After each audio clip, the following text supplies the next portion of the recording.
Sora was one of those models where when I'm making stuff, it's one of those, I don't think about you at all models. The John Hamm thing in the elevator? The John Hamm, yeah, Mad Men I don't think about meme. yeah. Yes. Like, can we edit that meme into this video? All right, welcome back to Denoised. How's it going, Addy? I'm back in town. Let's do it. Back in town. Yeah, you're on a trip in AI land, right? Yes. Yeah. All right, speaking of AI land, big model fallen. Sora, RIP Sora, 2024 to 2026. Goodbye, sir. Adios. Yeah. All right, so OpenAI announced that they are shutting down the Sora app, but I believe it is also the whole model, the API access, not further developing it. Big news in the AI video world. Though, I don't know, I'm not too heartbroken over this one. Sora was one of those models where when I'm making stuff, it's one of those, I don't think about you at all models. The John Hamm thing in the elevator? The John Hamm, yeah, Mad Men I don't think about meme. yeah. Yes. Like, so you and I used the Sora app heavily for like those 2-3 weeks. Not even, I would even call it heavily. I did. I like everyone. We got the Sora app.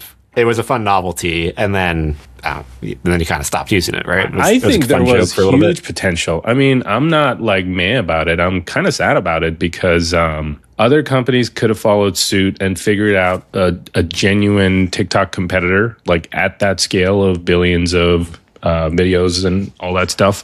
I think the move that was the fatal flaw of Sora, the app, was they had the licensed IP stuff in there the first couple of days, right? And you remember my video of the me and the Mandalorian stage. It was unlicensed IP. Unlicensed, right. It was the Wild West for like the first 48 Yes. hours, and that's when I generated my best stuff. And then as the IP stuff started to get taken away, it started to get more boring and boring. And it's like, okay, how many times am I going to just generate myself? It's only funny to me. You know, like I want to, and you, like you were my buddy on it. You're like, I guess that's Addy's kind of funny here. Okay. And I think the approach they should have taken was what Fortnite did with the seasons. So, you know, when Fortnite drops like a Star Wars season, they pay Disney for all that stuff. They ingest it into Fortnite, and it's freaking fun for the kids, right? Like they get to be Darth Vader and stuff like that. In the same vein of thought, Sora should have done the same. They should have paid for IP. Now, I know it's a difficult foreign concept for AI companies to pay for IP, but this is standard practice for media companies. And I think they would have had more longevity there and for sure more engagement and less of a fall off as the app got older. I think there's other stuff at play here. So, I mean, from their own admission statement, they're trying to cut down on distractions, and Sora is a distraction. We talked about this before. Like, M&E, the film industry, is a, like, big for us, very tiny, insignificant little sliver for these companies. They're more interested in how can the large language models be an enterprise and be useful and be part of all these companies' everyday lives. Robotics, world models, autonomous vehicles, making funny meme videos, and then potentially also making Hollywood level animations. Tiny market. Good for publicity, tiny market. But the social media app and the platform, that's a big market. Potentially, but that's such a huge lift to then try to build a TikTok competitor. I think they had that potential route with the Disney deal, where Disney was like investing $1 billion. They were going to use the Sora tech and kind of build this Disney Plus, interact with Disney characters. That whole deal is dead as well. So Disney's getting their money back, and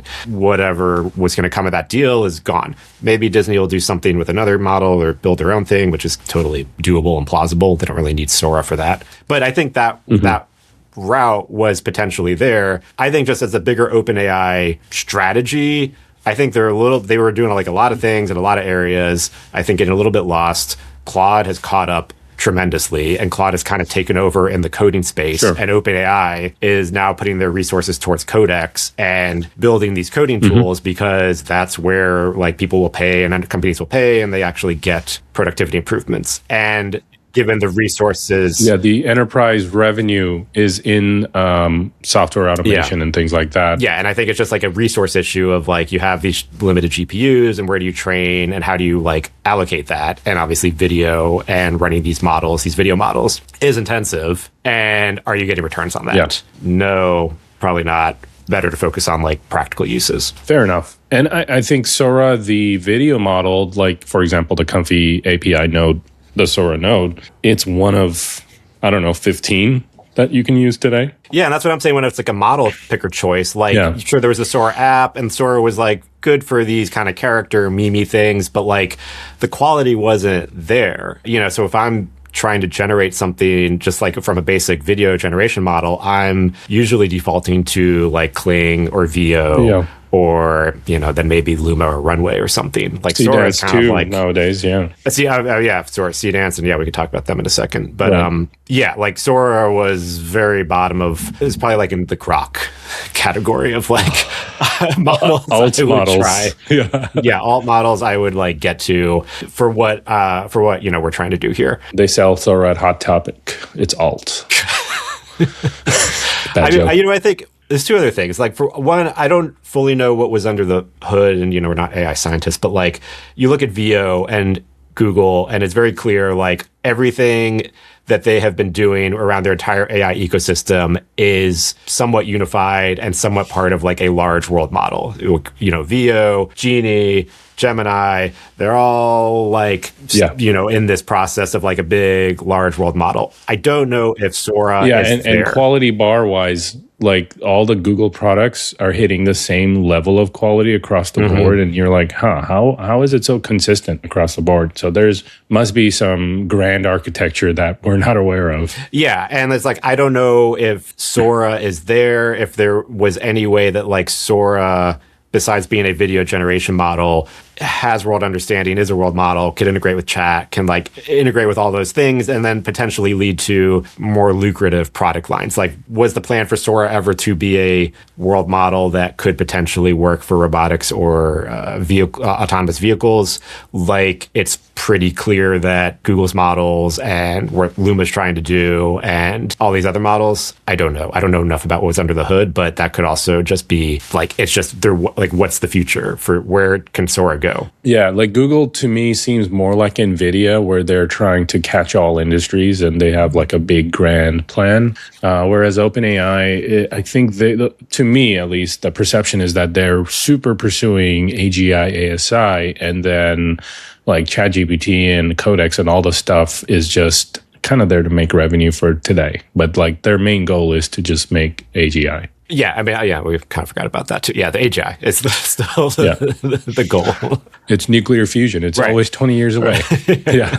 Yeah, less so with the Sora videos. Yeah. You know, the other thing I was wondering, like, you know, Sora had that deal to make Critters, which was supposed to premiere at Cannes to be that kind of Pixar level animated film for $30 million. Don't know what the deal with that is, but I'm guessing either maybe they finish that up or not. Or it's probably dead. My guess. Yeah, if we haven't heard of it. Yeah, I mean, if the film got far enough along, might as well finish it. I would still be shocked if like Sora was the one and only model used in that. Like, it's got to be a combination of models and methodologies. Yeah. Also, like side note here, the image, is it called ImageGen? Their image generator. I think now ImageGen was Google's original name. 1.5. It's now just ChatGPT image, which is ChatGPT image generator. That's untouched. It hasn't gotten better. Like they just kept it at the quality level from like 12 months ago, right? Ancient. It's ancient in our standards, yeah. No, they did 1.5, which I think came out end of last year. So like an update, but nothing as earth-shattering as like every Nano Banana update has been. Yeah, I think OpenAI is sort of, they see Anthropic as their main competitor. Obviously, like Dario and Sam Altman hate each other. And so now they're sort of shaping their company to be more one-on-one with Anthropic. Like if you look at Anthropic, they don't have an image or video model. They're not messing around with M&E. They're focusing on AGI, ASI, and code development. Coding. And and OpenAI is like, that works. More of these sort of agentic OpenClaw-esque features in their app. I know you're not on X as much, but like Claude has been shipping a like new feature roughly every day, and everyone's like, what the hell? Like there's just like, they're just on a roll of just like some new feature. Like even yesterday, the new one was Claude app can connect to like other apps, and you sort of have tile cards in your app, which is sort of this like kind of making Claude this, you know, your central hub to like connect to everything. Yeah. And, you know, and something that's consumer friendly and easy to use. So yeah, I think they're looking at Claude has sort of just been much more focused on what they're trying to do, and OpenAI has been a little bit more all over the place. And I think it's now like, hey, we need to like focus on what it is we're trying to do. Exactly. Yeah, I think they're heavily recalibrating, and it's a good time for them to do so, right? They have a new round of funding coming in, the $100 billion or whatever got funded. So, I mean, Disney's $1 billion is like, okay, we're fine without it. And they're going to just pursue this new direction. I mean, like, we crap on Sam Altman a lot here. If OpenAI is not a viable business model, then that does pop the AI bubble, and it'll kind of have a enormous blast radius across the board for all of the AI stuff we're doing. Like everything we're touching, Kling or Quen or whatever image model, like everybody will be impacted by the OpenAI collapse. Yeah. I mean, I don't feel like they're close to collapsing. Do you feel like they're... It is on the news a lot. I mean, there's like, always talk of an AI bubble, but yeah, it doesn't, I haven't felt that way about like, just like that there would be an overall OpenAI collapse. Right. So yeah, I think the pivot and adjustment now when they collapse, like well, we can go back and grab our sound bites from the Disney OpenAI deal that that was a few months ago. Like we were super like wondering what the hell that was about, right? I thought some parts of it made sense, parts of it were confusing or like didn't make sense. Like putting the stuff in the Disney Plus app or like putting some user UGC stuff on the Disney streaming platform. That was like, is that going to work? How do they pay it out? How would they, but like something where it's like, hey, I want to like make a video of myself with, Mickey Mouse, like driving, with Steamboat Willie and driving a steamboat, and it's like, okay, that kind of makes sense, from just a like meme-y, fun, kitschy way to make a silly video with characters you like. I thought, from day one that OpenAI should have paid Disney $1 billion instead. Because this is the most profitable entertainment company in the world, and they have all the cool IP, and you just kind of do a big chunky license for $1 billion, and then you do you. And yeah, I think I've talked about my conspiracy theory. I was pretty sure that like OpenAI's plan when they released Sora and had like zero IP restrictions was to more of like a showcase to be like, look what we could do, and then they're like, oh, sorry, we'll roll it back. But then they signed the deal with Disney because it was sort of like, look what we can do. And I've been wondering if the Sea Dance rollout was kind of the same playbook where it was like, look what we could do. Oh, sorry, we'll roll it back. Oh, sorry, but we could do this. Wink, wink. Yeah. For media companies to be in bed with a single AI manufacturer is not ideal right now. There are just way too many people competing at the same level. I don't think there's any advantage. It's like, why? Right. Disney's smart. Disney can... if they're not, I'm sure they're trying to build out their own models, but if they don't need to rely on Sora when they can just plug and play with other models and build out their own app and not have to share the branding with anyone. Like Sora doesn't have that strong of a brand that there was like a boost from being like, you can make AI videos powered by Sora. Disney's the bigger brand. Exactly. And their IP characters. Yeah, also speaking of focus with Blocked, but... I was just laughing at the gif of Javier Bardem from F1. Yeah, everyone, the internet is very happy that Sora has fallen. But they're also putting their erotic chatbot plans on hold indefinitely. Oh, good. Yeah. So, for me, that was just like such a big waste of environmental resources. Yeah, that is just so much, like, it doesn't sound healthy or useful for anyone.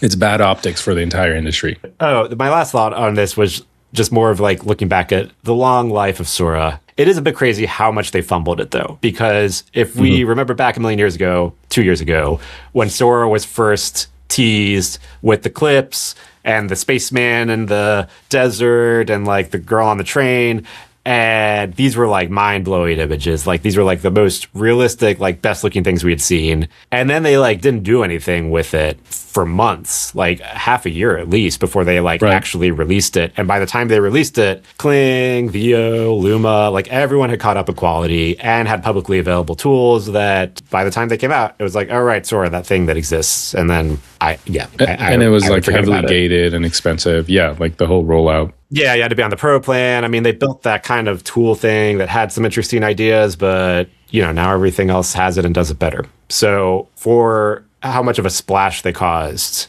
2 years ago, and then seeing it shuttered today, kind of crazy, because they were like, early movers in that space. Yeah. Goes to show how effective their marketing team is. Okay. Next up, sad news, bummer news stuff. Yeah. Sad news. All right, 2 shutdown or just layoff-y announcements. The first one, you sent this to me. Epic Games is cutting over 1,000 jobs. That's a lot of people. That's a lot of people, man. Epic is not that big of a company. Yeah. Now, they're saying that it seems it's all related to Fortnite and Fortnite growth and revenue slowing down. Yeah. Do you want to read Tim Sweeney's email on this? I think there's a blog post. His email to his employees was kind of frank and kind of honest, and I thought it showed leadership there.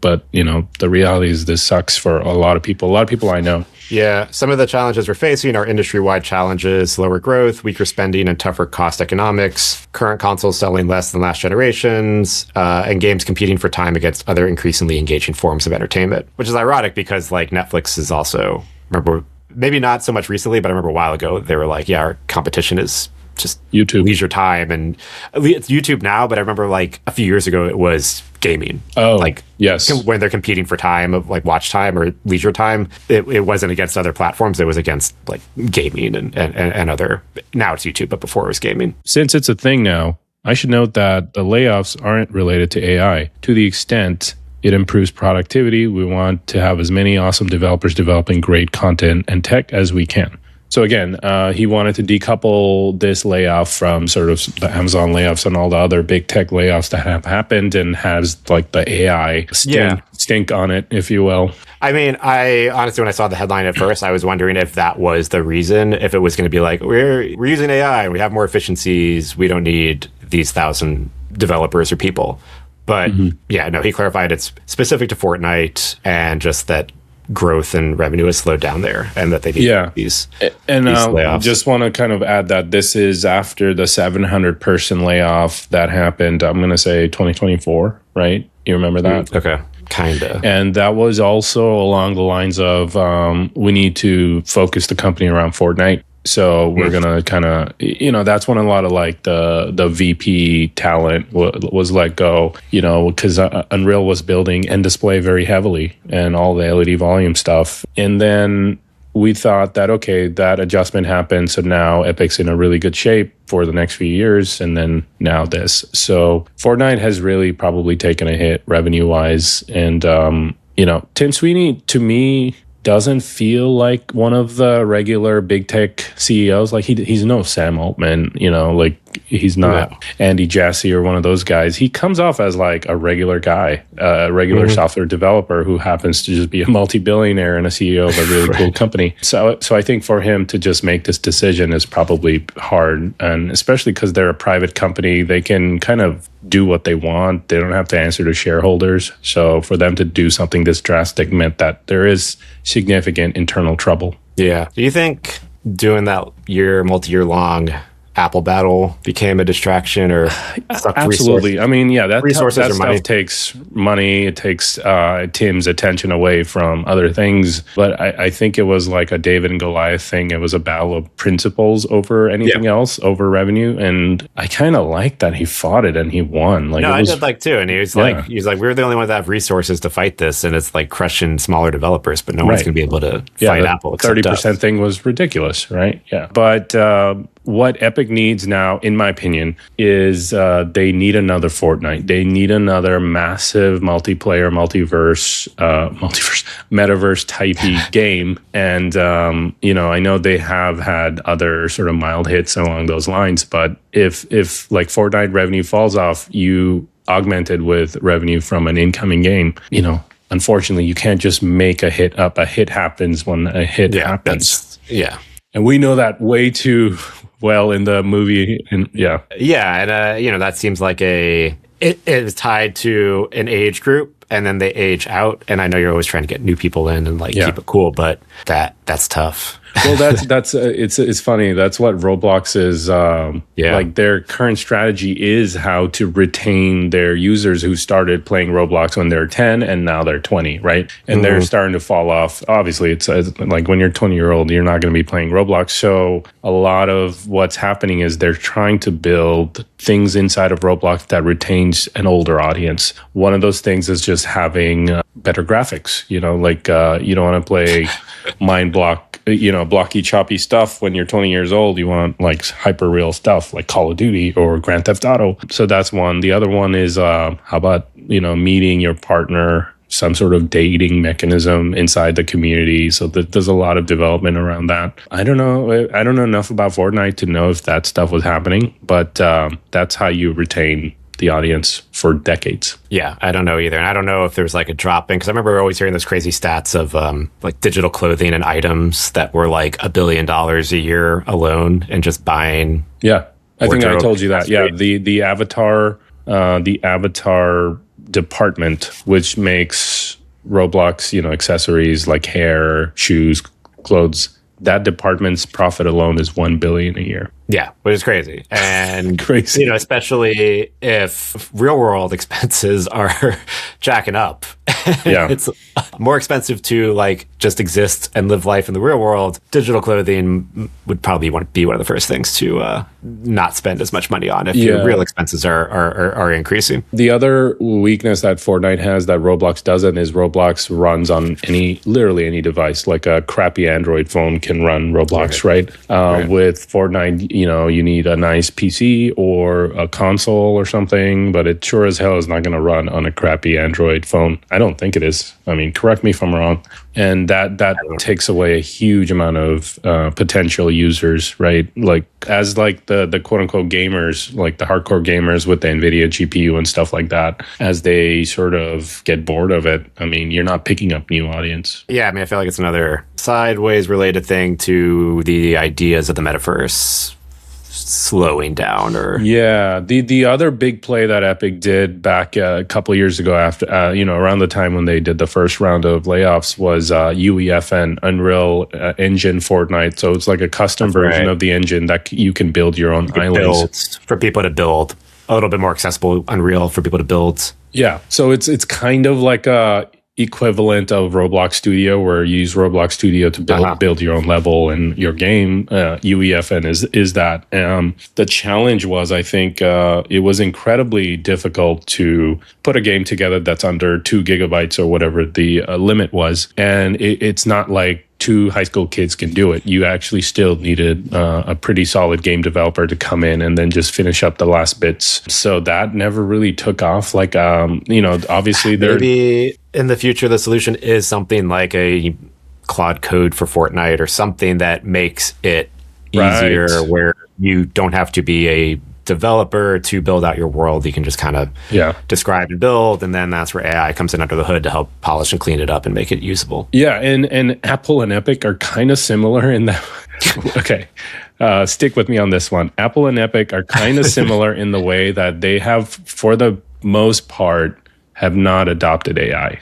Right, like if Epic was early, in a big way. Like just in a fundamentally changing kind of way. If Epic had put AI, let's say AI blueprints, or like you said, AI game development and all that stuff into the engine, but maybe it would have helped. I don't know. I have to imagine stuff like that's coming. And also, I mean, Sweeney's been, I remember we didn't cover this. I think I had that link saved for a while, but we never talked about it, where he,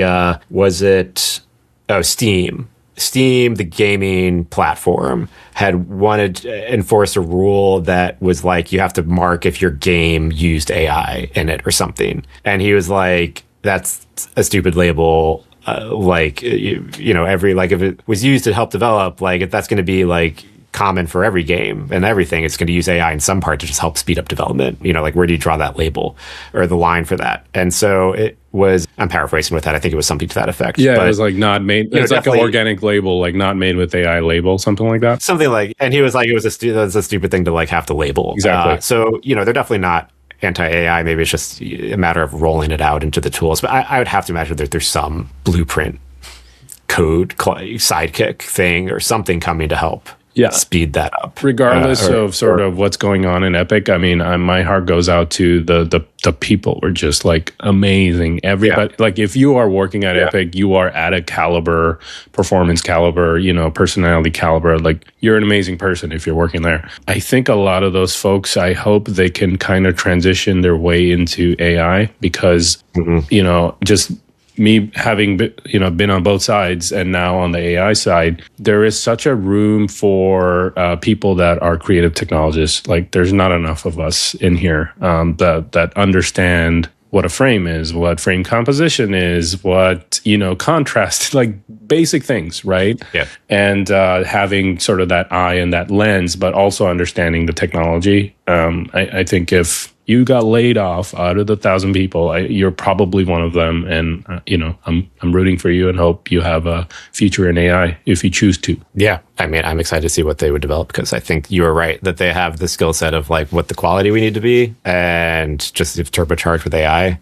I think there could be some interesting things. Yeah, for sure. Other part two of the summer news. Oh, man. Pixomondo. Yeah. They're calling it winding down Pixomondo. Sony is winding down Pixomondo, but they're basically shutting down the studios. They're winding it down because a lot of the people are contractors working on projects. So they're finishing up the projects. And then it did say that a lot of people at Pixomondo would get rolled into Sony in other roles. So, I mean, look, it sucks that, Pixomondo, VFX House, early Pioneer and virtual production stuff it's still fuzzy because the brand is winding down. They did say that a lot of the stuff's just going to roll into Sony. They had that crazy driving rig product, Akira, that we saw at CES last year. Akira. That was in LA, and then they moved it to Vancouver. And it seems like the Vancouver stage is just going to become a Sony thing. It's still fuzzy, but it sucks. I'm guessing all of their stages are coming down, like the one here in Culver City inside the Sony lot, which I spent some time in,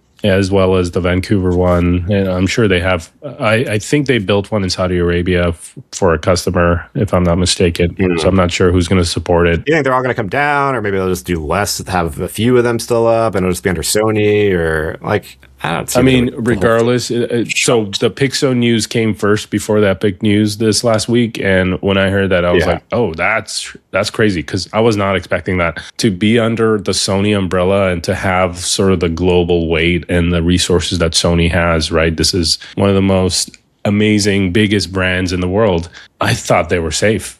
It's like, okay, they're going to reinvent virtual production. They're going to kind of take it into VP 3.0 in the future. But then turns out, no, this is the end for them. But I mean, if they're like, oh, we're going to roll people into Sony and whatever, then what's the difference or what's the advantage of getting rid of the Pixo brand and the company if you're just going to downsize a bit, but still kind of keep some of the core stuff and just roll it into the Sony group?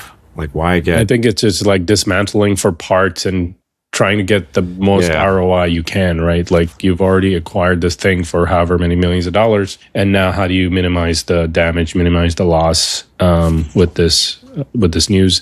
So one of the questions I have to ask you, tell me what you think. Did the Sony, and just, hypothetically speaking here, do you think the Sony executives looked at everything that's happening with AI and then they just looked at their VP business, was like, wait, these two things are in two different lanes? If they did, that feels like a big misunderstanding of like what the two things do. Yeah, what is this? Do you think it's like, oh, this is jumping the gun? Because it's like, well, look, AI is really good and we don't need these big expensive VFX houses and we don't need stages. Like we're not at that point yet, and it's not like one or the other, like the two work in hybrid. Well, the reason I say that is because this was like a really scandalous kind of thing, and it was meant to catch headlines like a few years back, I think back in 24. Tyler Perry was Tyler Perry has that immense campus in Atlanta, right? Like it's an old military base turned into a studio lot. And within that, he was going to build more stuff, including a volume. And that was right around the time Sora and some of the video models were coming out. And then like he put everything on ice. He's like, wait a minute. That's right. I'm not building anything right now until I figure out what this thing is. Maybe, but we've talked about this. Like, there's still uses for this. And look, I mean, dealing with AI stuff, it's basically a little maybe a little like less people and faster than if you were shooting, like Star Wars style episode 1, 2 on a green screen and then compositing everything later. You still got to deal with all the shots afterwards. And so if you could find a middle ground like House of David, where you have a wall, maybe a smaller wall, maybe you don't need a huge massive wall, or a very heavily AI assisted VAD to speed up that process. There are hybrid worlds where like, these two can play hand in hand and you kind of can get the best of both worlds. It's not one or the other. It all also depends on the projects and what you got to do. And, potentially projection as well. That could still also have a place and be an alternative to having to build up a big LED wall.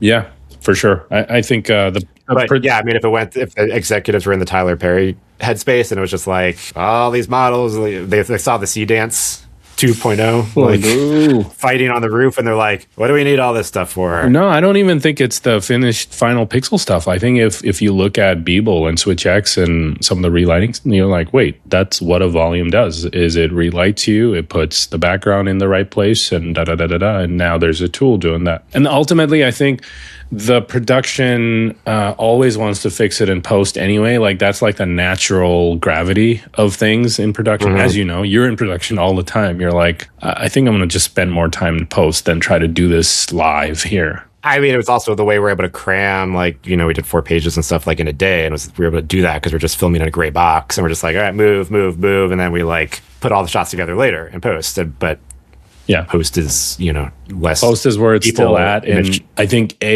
post AI VFX is highly TBD right now. Like, we don't know what that's going to be. But I bet that the executives are forecasting that that's where VP eventually kind of shifts to, is instead of, real time, I see VFX and all the pressure on the stage at that time, shift that into post, but then use AI tools there. Yeah, it could be. And it could also just be, because I'm thinking back to NAB last year and sort of what Sony was demonstrating, and they had new products in virtual production. They had their own camera tracker. They had a new camera tracker that they developed. Yeah, that was Ocellus. Yes. Yeah. But I think the vertical for most of those applications is broadcast and live events and live performances. So that could just also be, Sony's a massive company, like how they're thinking of virtual production, like less so in film industry, more so in live broadcasts and live events.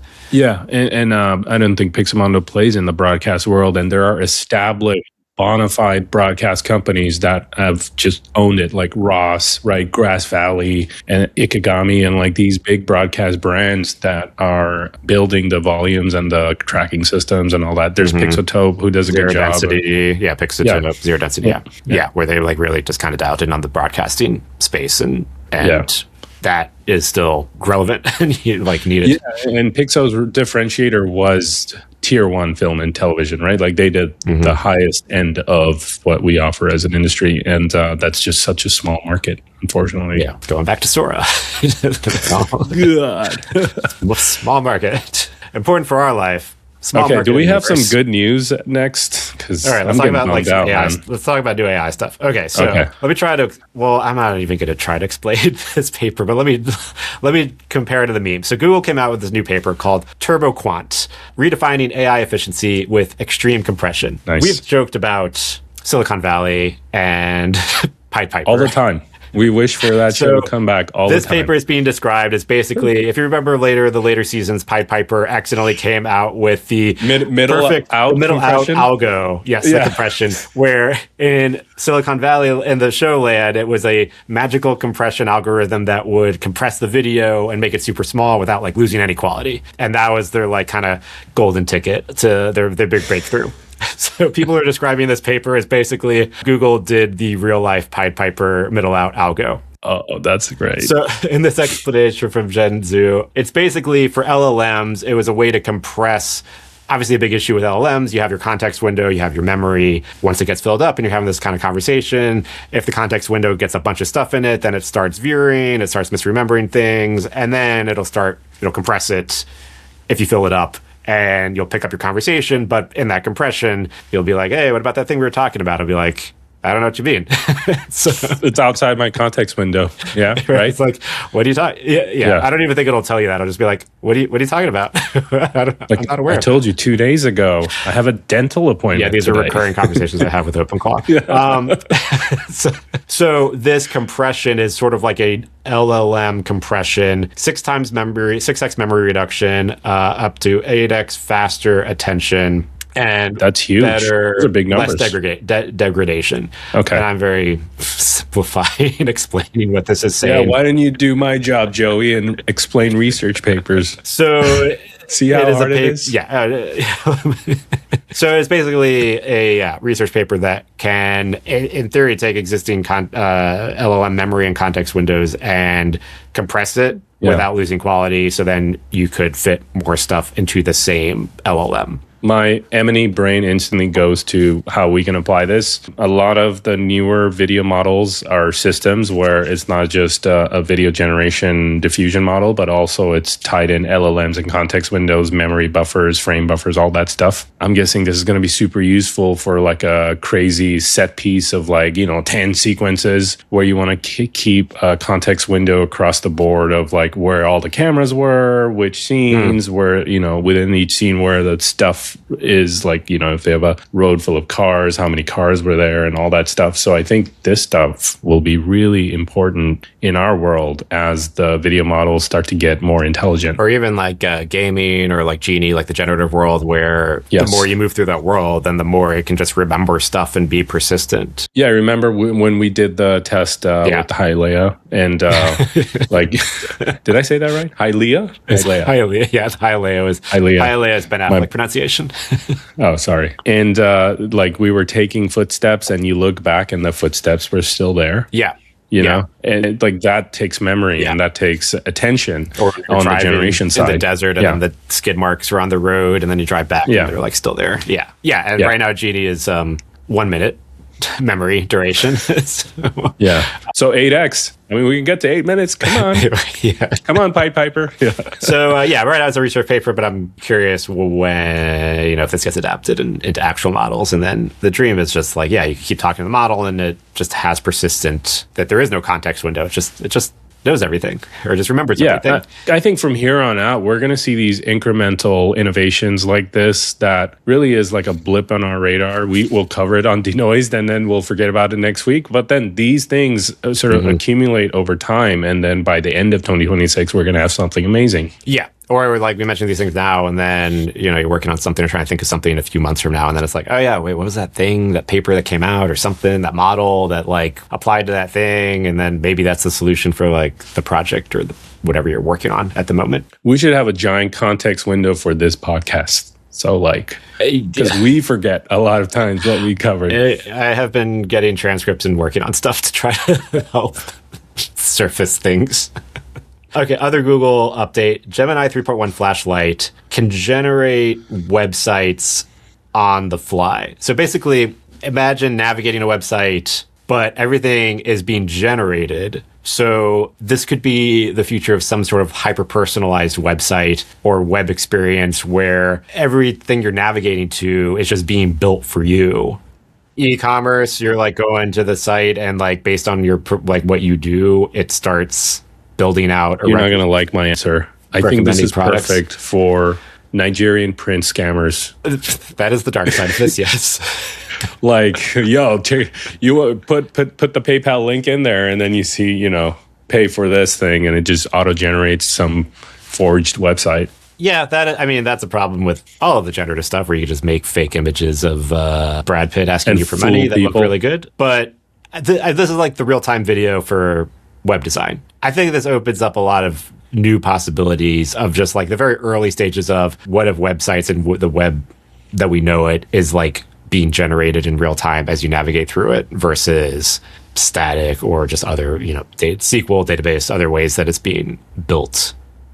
I don't know if we need it. Because websites are curated, designed by professionals that understand the human psyche, our attention, our, all of those things. And I don't know if this thing can replicate it to that extent. I get what you're saying.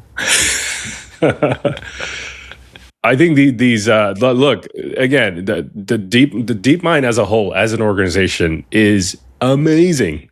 Like they just drop hits after hits. What about user testing and design testing? So like you're serving a kind of different layouts to everyone that goes to the website to like figure out which is the best. So it's always learning. And then like A/B testing. Yeah, but it was like A/B to the like 10th degree. So everyone's getting like little tweaks or variations. And then it's like redesigning the original website based on that learning. I think this is still early stage. I think this is like this is still early of like, what does the new web look like in an AI world? Because on the flip side, the issue that I keep hitting, and it's like a thing with chatbots and agents trying to navigate the web, is when they go to a regular website, it's not a good experience for them to do stuff quickly.